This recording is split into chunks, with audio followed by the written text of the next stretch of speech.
Welcome to the Community Development Podcast, a podcast dedicated to community development practice and approaches, sharing our learning and connecting the workforce. My name is Russell.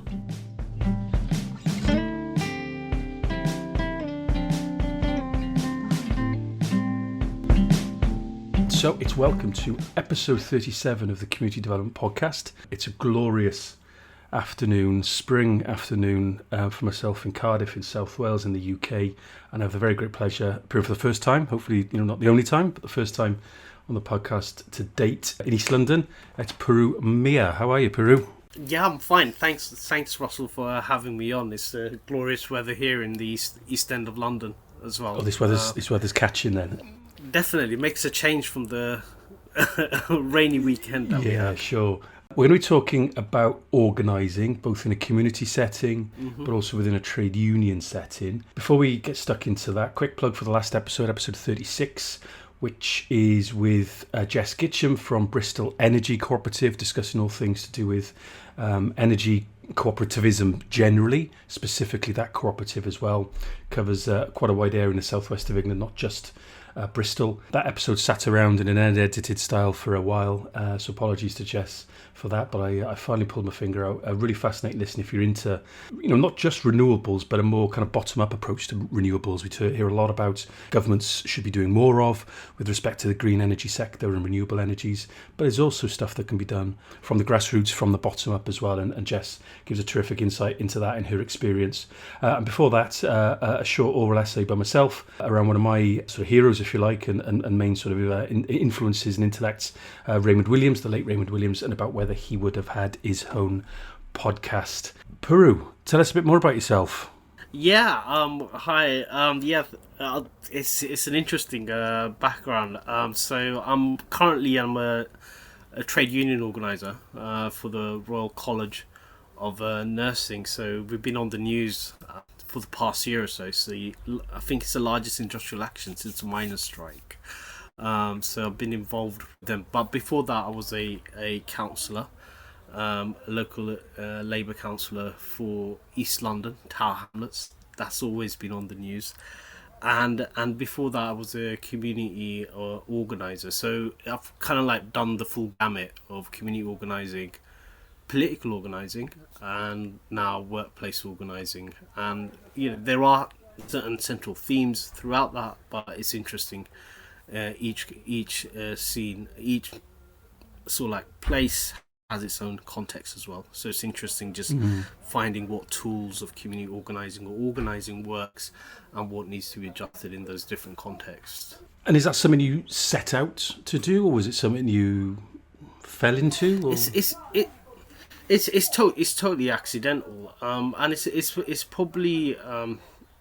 I think with all organising it's accidental, and just reflecting on it, but probably because of the background I came from a working class background. So I wasn't born in London. I was born in Bedford, which is a small industrial town in the middle of East Anglia, which is famous for its brickwork. So my father worked in the brickwork. So growing up in declining industrial town, you understand what power is because you don't have power. So there's an old Arabic saying, things are known by their opposite. So to understand power is if you grow up without power, then you understand it in all its form. And being from marginalised communities, you have to negotiate those structures to get things done, if you know what I mean. And so it's I think it's part and parcel of growing up from a working class background, so certain things come naturally just from growing up, and I think just applying that in new settings, it just was a natural thing, and I just it just fell in. So community organising got involved again. It was accidental because it actually Citizens UK, who pioneered it, their main base was in East London, Tower Hamlets.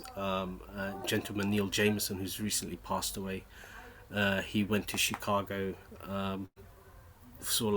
got the ideas of Saul Alinsky and applied it in a community setting, and you had Citizens UK, which is now a successful organisation throughout the country, and I did their residential course as well, and was involved in community organising. And then 2015 happened, Jeremy Corbyn happened, went into the Labour Party as part of that wave, and again applying those skills in a new context of organising within the Labour Party and organising as a councillor, running for election, and then basically using those skills to organise my residents to get things happening, get things done.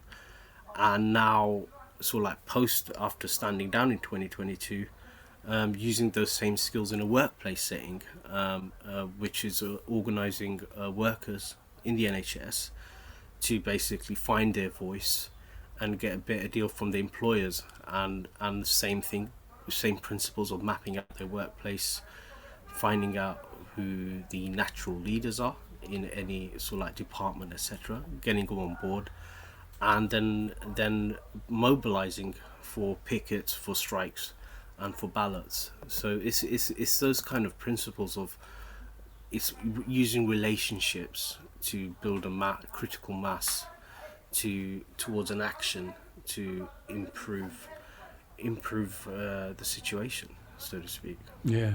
Initially, you mentioned the miners' strike, and I think probably for me, that was possibly the earliest point that I can remember. Anybody in my family, I'd have been a child at the time, but I do remember it being on TV. And although I'm from South Wales, not from the coalfield, mind, I think the fact that my one grandfather was was a labourer. My other grandfather was a farmer, so again that connection to the land, and I was aware of the solidarities, at least in terms of principle. I don't recall my parents ever being on picket lines or anything like that, but I do remember there being expressions of solidarity in our home. So that was probably my kind of entry point. So it's interesting, kind of like how some of this is inherited a little bit from family and the household and the family environment, things like that. But you mentioned sort of community organising in terms of organising both as a councillor and beforehand, groups of people, many of whom will have common shared interests, but not necessarily identical experiences of life, of the issue perhaps that is being campaigning around or organising around. To what extent the trade union, where you obviously have a much more defined membership, is it also about building those alliances outside of the specific union that you're part of? It is a discussion we've had. In one place, we've had discussions of having a community assembly because it's a small island. So it's a set geographic area. So we instead of having, as well as having the traditional pickets, is something called a parallel action of having a community assembly, get all the stakeholders in the community, and just to explain the issues through testimonials, etc., and to have the entire community with us. But it is very difficult in a workplace setting because you have quite a lot of legal restrictions, which you wouldn't have if you were community organising. If you were organising, say, a protest or a demo, in regards to sort of like industrial pickets, it's very, very restrictive. We have one of the most restrictive labour laws, I think, in the world, apart from America, and I think it's going to get even more restricted. So it's just navigating those restrictions, but also navigating those kind of mental blocks as well. So when we're working, we tend to work in silos. We don't see that we're connected, etc., and getting people to start thinking about how their workplace is connected to the local community, etc., and start building those links. And you see that in the pickets. When we were running the pickets, you saw local shopkeepers come up with food, with items, a pizza shop across the road deliver pizzas for the nurses, and then you see sort of like local residents coming up to just show solidarity. But it's slowly building those links, because what you go in a workplace setting is people are just understanding that finding their voice, understanding that it's a powerful voice, and then finding that they're not alone, that there's alliances, etc. And it's just taking people on a journey, so to speak, and meeting people where they are. And I think that's the role of an organizer: is you go in, you do an assessment to understand where people are, because each workplace is different, each department is different, and take them along a journey, so to speak. And at the end of that journey, you make yourself redundant as an organizer, because the goal is that the workers in any employment setting, they self-organize at the end of it. So it's a sustainable action. So kind of like the role of an organizer, a successful organizer is to organize themselves out of that role. And it's kind of that's what I said to my residents when I first got elected as a councillor. My goal is to make my role redundant as as your locally elected councillor, to empower you, so you don't need a councillor to get things done. You know what you want to do. And they were looking at me quite shocked, and I go, that's my purpose. Is and I think that's the role of a good organizer, is to create sustainable solutions. You have to empower the communities or the groups of individuals you're working with, so they self-organize, and that's what your goal should be ultimately.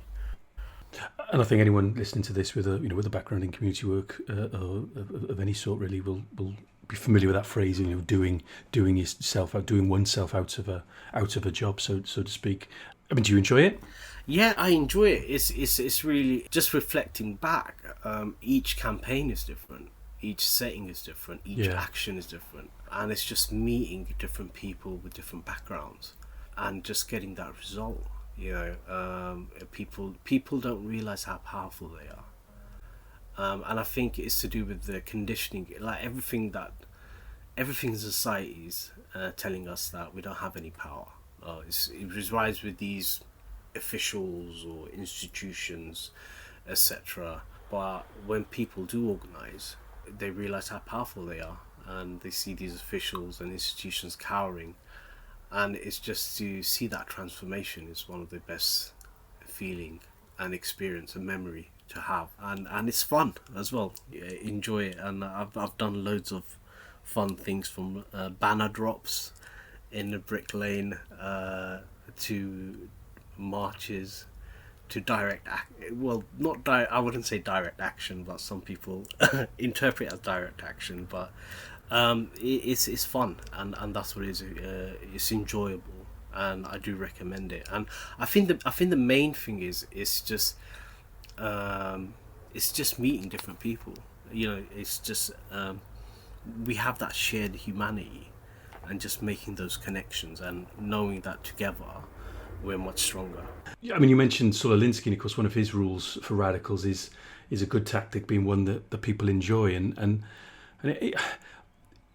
I suppose in my experience, sometimes there's a balance that needs to be struck, because we don't want to make light of or be seen to be, I don't know, frivolous in some way of the issues at hand. But unless it's fun, it can become pretty difficult, pretty boring, perhaps. It is striking that balance, but also whoever you're having the confrontation with, the decision maker, getting them to realize how ridiculous the situation is as well, and getting them to have a smirk and a smile, and then you've actually reached out to them in a way when they go, "Oh, this is ridiculous. This can't go on. We need to get a solution to this." And it's just finding that balance. But I'm glad you mentioned Saul Alinsky, because one thing I've realized organizing in different contexts is that there isn't a one size fit all into the community organizing. So Saul Alinsky would be a good guide to what they call small organizing, what we call community organizing.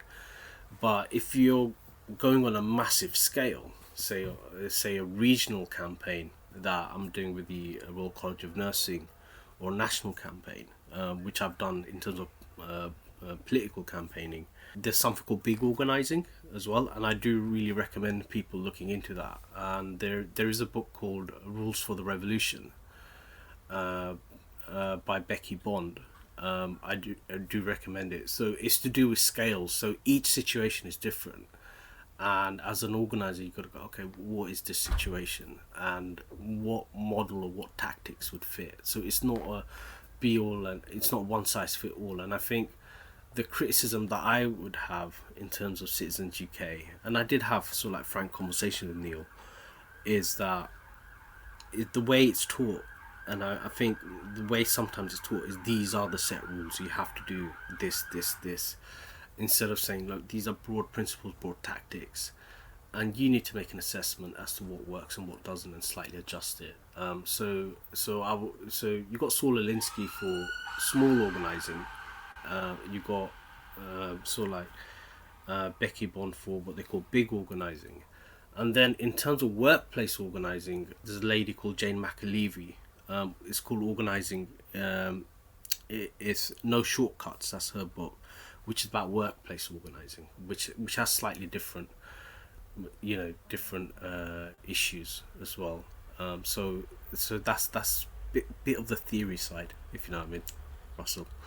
There. So my thing is, it's not a one size fit all, and as an organizer, we need to have loads of tools and loads of tactics and loads of case studies, and then we quickly have to do an assessment as to which one's appropriate, and then in the middle of an action, say if something's not working, quickly adapt and try something else. Yeah, no, I think those are helpful references. I know as well, and I'm trying to find it as I'm talking to you. It's in one of the numerous bookmarks I've got. The Extinction Rebellion movement, and how they are organising at that big scale, I guess, but also their importance on, the relational within that as well. And I think that sometimes can be difficult to scale up. Certainly to scale up. Is when there's people maybe involved in across, maybe wide territorial basis, or maybe in a much more populous basis. And one of the things that Caroline Piquel was talking about when I hosted a talk with her as part of Social Capital Week a couple of years ago with a social enterprise hat on, Grow Social Capital, was that sort of saying, taking stock at every coming together, which at that point where we were talking, it was online because of COVID, of course, but it applied across the piece, more generally in sort of non-COVID times, as it were, the importance of just taking stock. Okay, how are people feeling? Where are they at? Because that's also contextual, can be situational, it can change. People's energies, people's confidences can ebb and flow during these campaigns and these processes of organising. It's something that we call structure tests. So it's something in workplace organising. It's called structure tests. So whenever I'm organising in a certain workplace, I'm constantly doing these structure tests. It's sometimes without people realising, just to assess where people are at, whether something's working or not. So just to give an example, a crude example of structure test is, for example, just to work out sort of like people's organising capability. Or do I give this person, can this person take on more responsibility? You say, okay, let's see how many people we could get at the picket, so to speak. And you've got, say, a group of 10 activists, say, look, how many people can you bring in? And they will say, okay, I could bring in these numbers. And then on the day of the action, you see how many numbers they bring in, and from that you kind of like, and then compare it to the work. And from that you just do an assessment as to sort of like where people are at in that group, if you know what I mean, and where some people would need support, whereas other people would need bigger targets. And it's something that I encourage, is you constantly have to do this structure test in terms of your campaigns, in terms of the people involved, just constant assessment. And so like community organising is not like driving a car, it's more like riding an aeroplane, where you've got so many crosswinds and factors, and you're constantly adjusting the speed and direction just to get from A to B. And no campaign is exactly the same. Yeah, that's a key point to make. I mean, in terms of the community organising, I think again we're talking about, you mentioned how context is important. Give a couple of flavours of some of the things that you've been involved in then, as whether that's as a councillor or not as a councillor, but in that community setting. I'll give you the references because they've been covered by the press. For example, I was involved in something called the Save Brick Lane campaign, which is to stop. So Brick Lane is a famous street in East London that is famous for it's famous for sort of like migrant communities, etc. So at the moment, it's mainly got a lot of Indian restaurants there. You got sort of like a big corporate development where they want to build a shopping center. So we were successful in putting together a wide range of residents of all demographics, from say multimillionaires to council house tenants, to oppose that development, and we got the victory in the sense that the local council has intervened to do a master plan for the area with housing on that site, so it's not all sort of like glass offices, etc. And the kind of actions we did in that campaign to get from A to B, we did banner drops in the middle of the night where we just dropped banners from the railway bridge or across the street saying, stop the shopping mall, save Brick Lane, to marches. We've done marches. We did a coffin procession as well. So it just using visuals. So we did a silence march just before a major decision, where we basically carried an empty coffin silently, just to emphasize what this actual decision meant. So that's sort of like the Save Brick Lane campaign, and that's been covered quite widely in the press. The other campaign I was involved in, it's a bit controversial. It's a low traffic neighborhood, so I sort of like came out against low traffic neighborhood in terms of the way they were implemented, without consultation, without proper thought, and again putting a coalition together where different groups didn't speak to each other, getting them in the room, getting to come out, work together, agree on sort of like common negotiation points, etc., and then mobilize to take their views to the council in terms of petitions, in terms of presentations to the council, and eventually getting the scheme stopped and some of it rolled back. So those are the two sort of like big campaigns that have been covered quite widely by the press. And then obviously as a council you do these small campaigns like getting sort of like helping shops preserve their parking spaces or delivery spaces, mobilizing the shopkeepers, getting them to do a petition, to getting trees on the street. So I got this resident, we walked around, we did a video, he collected signatures saying we need more trees on our streets. He did his own presentation and presented why we needed more streets on local streets, and lo and behold, a few months ago those trees were planted on those streets. So it just gives you the kind of flavour. Yeah, and it's important as well to point out, I think, on in these sorts of conversations that organising can be for things as well as against things. Yeah. I think sometimes there can be a perception that it's a purely oppositional thing. It's against something, or indeed many things. That's not always the way. I always tell residents, I go, look, you need to have an alternative. It just can't be no. So even with the low traffic neighbourhood, I go, look, you need to come up with your own solutions. And to give the residents their credit, they did come up with their own solution. They came up with their own plans. They came up with their own technical solution to reduce traffic.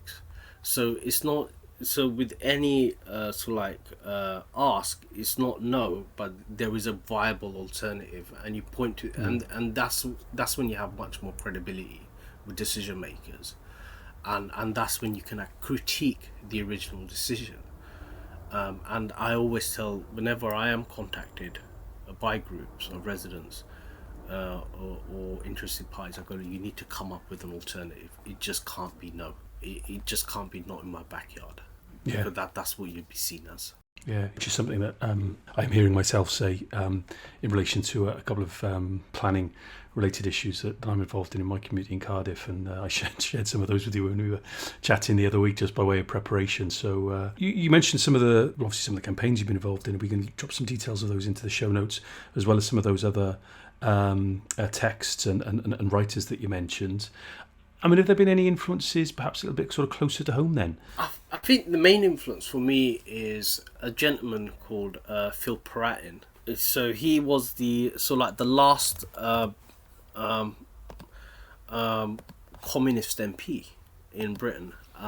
So he grew up in the East End, He wrote an autobiography called "Our Flag Is Red." He grew up in the East End. He was a community organizer, and then he got elected as a councillor, a communist councillor, and he did these direct actions. So one of the famous action he was famous for was he took a march, he led a march from the East End to the Ritz and occupied the Ritz to highlight the fact that they need to open up the underground for air raid shelters, because they weren't opening up. So he goes, yeah, we'll just go to the Ritz and we'll occupy it, and that forced the authorities to do that. And so that's quite close to home in the sense that he talks about the roads and the streets which I currently live in, and some of the arguments he had as well are quite familiar as well. So one of the arguments, I think it was in the 1930s, well, obviously in his political grouping, they were talking about what is our priority, and Phil wanted to like organise against the National Union of Fascists who were distributing literature outside the Labour Exchange, and then the other guys were like, no, we want to concentrate on the Spanish Civil War.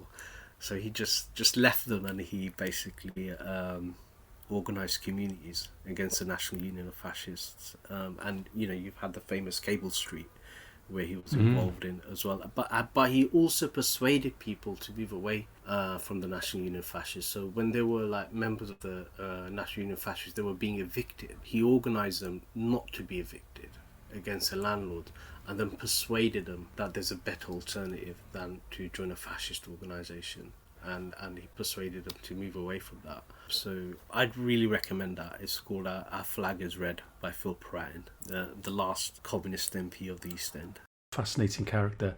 And things like the Battle of Cable Street, as you and I know, the Modern Cockney Festival was held a couple of months ago. Hybrid, some stuff online, some stuff in person. And although there was not necessarily an overt theme based around organising, at any of the events, it was a thread that ran through, and land resistance and other things related to that, ran through a lot of the discussions, and that was really heartening to see. I think we always organised. This is the thing, and just historically, I think what happened was you had industrialisation, you had communities moving into new settings, working in before people worked from their home, or lived and died ran about walking distance, so to speak, in the village, and they sort of like knew each other. And when you had industrialization, you had to move into the city in a new environment. You got oppressive landlords, and then you're into these dark satanic mills, the factories, etc., which were which were run like dictatorships.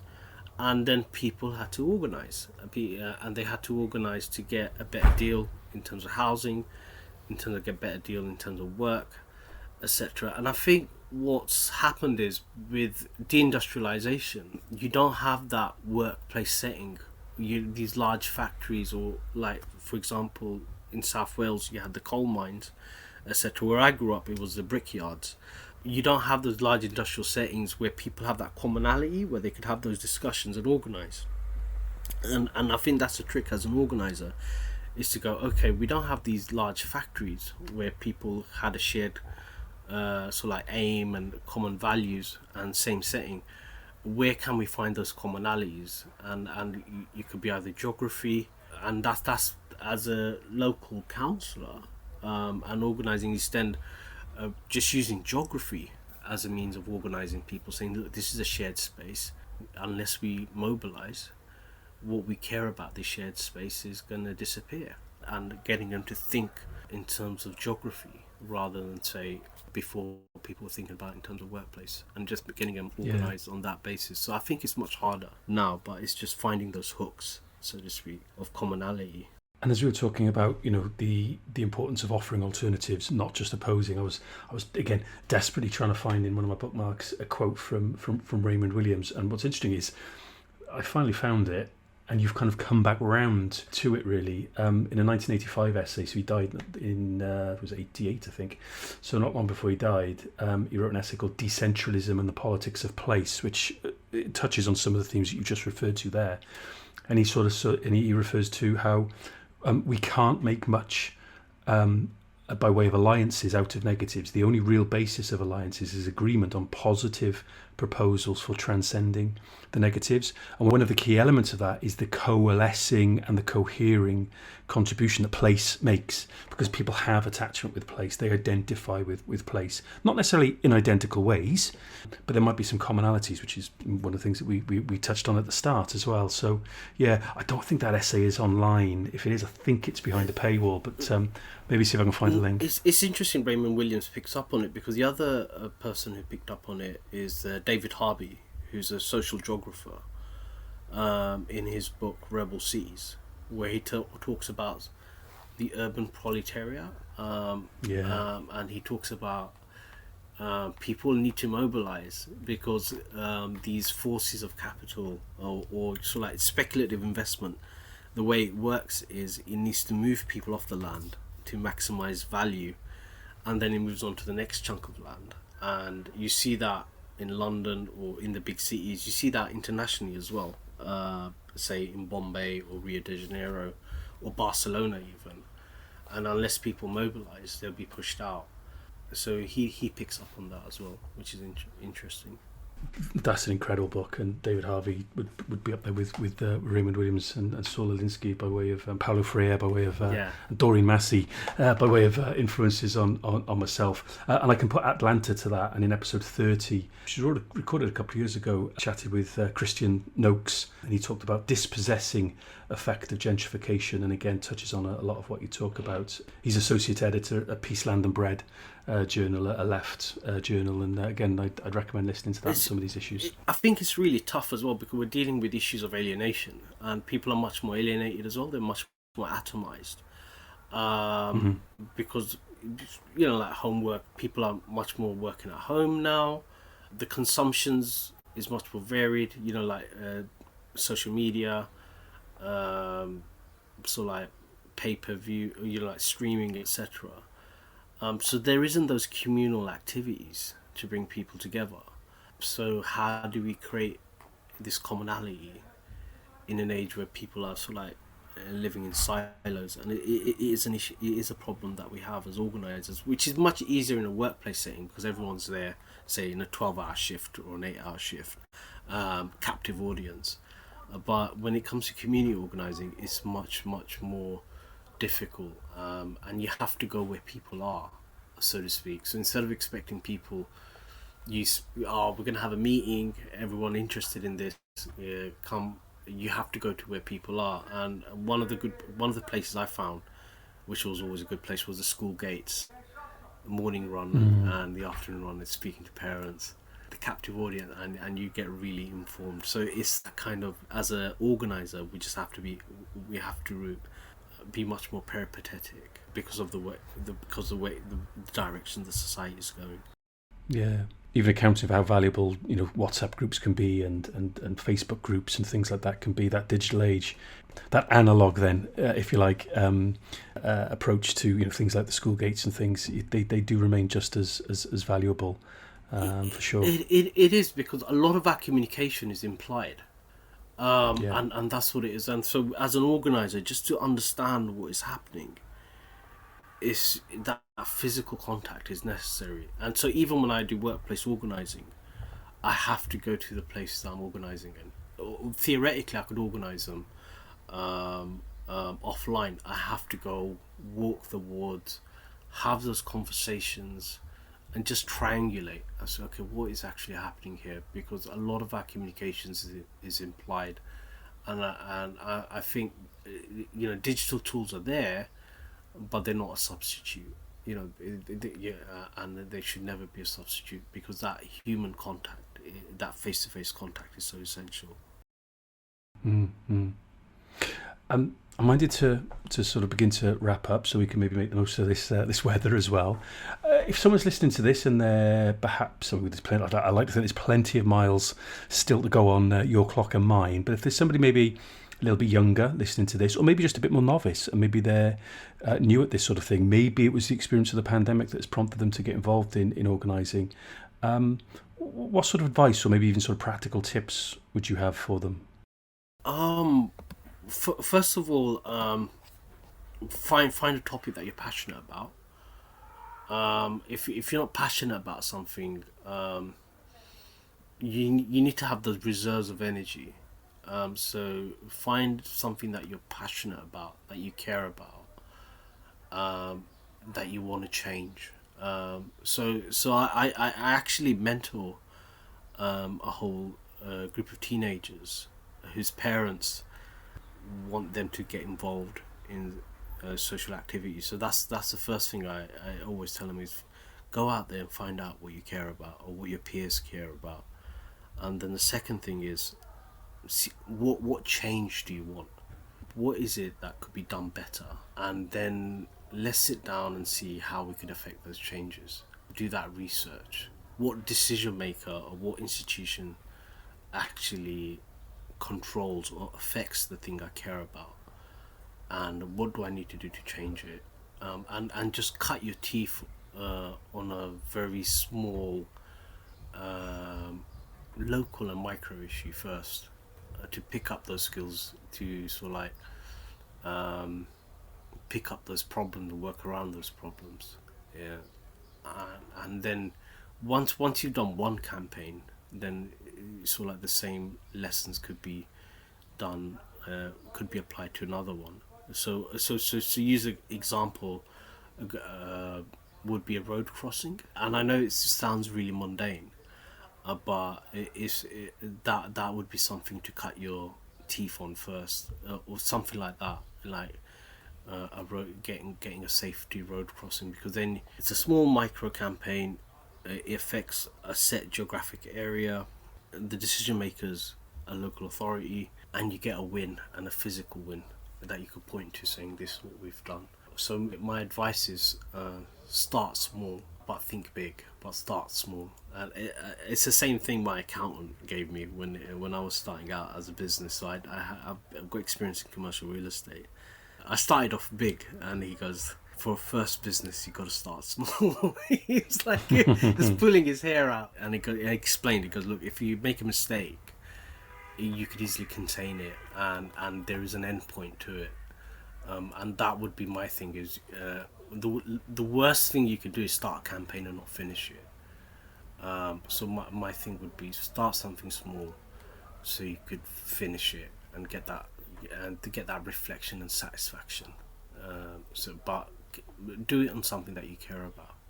But in terms of principles, it's all about building relations, and using existing relations you have and building new relations to get that change. And first of all, you have to be sincere about it. It's really strange, but as human beings, I think we've got that intuition where we can pick up if someone is sincere. And so you've got to really believe in that issue and be sincere, and be altruistic as well, and not expect anything in return, but for the common good. And the best way of building relationship is through altruism, is through the giving of gifts. And that's what community organizing is. It's like we want to benefit the greater good without expecting anything in return. And when people actually see that, that's how relationships strengthen. And even in traditional societies, to build up relationship, they always give gifts. So as a community organizer, you're giving something without expecting anything in return. And the other principle is to be a good listener. Come with an empty mind. Don't think you have all the solutions. Be a bit Paulo Freire. Just use that reference. Do not. I think a lot of the time we go into a context thinking we have the solutions, not realize. Whereas my advice is go with an empty mind. Go with a proposal, but don't be taken aback if people around you want something totally different, because it actually is a better idea. The more people involved, the better ideas you get. But go with an open mind, listen, be an empty vessel. And the final advice is forgiveness. That's the other. You've got to be very forgiving. It's, as human beings, as a community organizer, you're dealing with human beings, different places on different journeys, and a lot of the time things are not going to go your way, and instead of being angry about it, it's much more powerful and empowering to forgive and move on, but not forget, but forgive, and we just have to accept that the world is a complicated place and human beings are complicated, and we just have to maneuver around that to get the common good. Sage advice, Puru. Sage advice indeed. If anybody wanted to get in touch with you, what would be the best way of doing that? Best way is I've got a Twitter account at Puru Miah, and just drop me an email, Puru, Puru.Miah, Miah @gmail.com. I do have a website, www.purumiah.com, which I write about all the campaigns that I do. So even though I'm a trade union organizer and I stood down as a councillor in 2022, a lot of the campaigns are still ongoing, so to speak. So I've taken on a lot of responsibility as an elected councillor. So when I stood down, I said, one of the things I promised the residents is the campaigns that I started, I will bring them to an end point. So I'm still involved in these campaigns, and I write about it as sort of like as a diary, but also as a reference point for others who are interested. And hugely grateful for your time. It's been a fascinating discussion. Looking forward to keeping in touch and watching from afar what you're up to in Tower Hamlets and in the East End, and maybe with the RCN as well. Obviously, it has been high profile, as you alluded to at the outset. And best of luck in all of those. Thank you. Definitely, and thank you as well for having me on.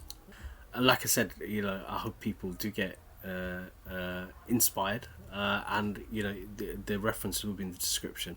And if anybody wants to get in touch, you can. I'm always happy to have a natter, as they say. Thank you for listening to the Community Development Podcast.